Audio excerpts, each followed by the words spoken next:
الحمدللہ وحدہ والصلاة والسلام علی من لا نبی بعدہ اما بعد۔ صحیح بخاری شریف کی حدیث ہے، اللہ کے نبی جناب محمد رسول اللہ صلی اللہ علیہ وسلم کی خدمت میں ایک شخص حاضر ہوا اور اس نے سوال کیا، ای الاسلام خیر، کون سا اسلام بہتر ہے؟ تو اللہ کے نبی جناب محمد رسول اللہ صلی اللہ علیہ وسلم نے فرمایا، تطعم الطعام وتقرأ السلام علی من عرفت ومن لم تعرف، تم کھانا کھلاؤ اور لوگوں کو سلام کرو، خواہ انہیں پہچانتے ہو یا نہ پہچانتے ہو۔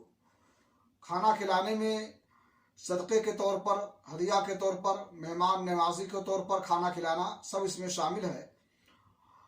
اور اس طرح سے اس میں لوگوں کی ضروریات کا پورا کرنا بھی ہو سکتا ہے۔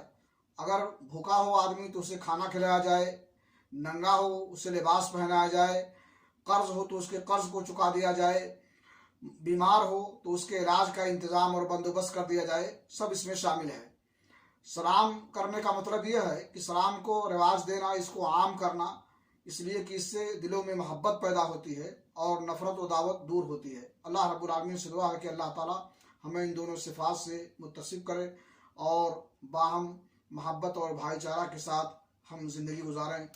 وآخر دعوانا الحمدللہ رب العالمین۔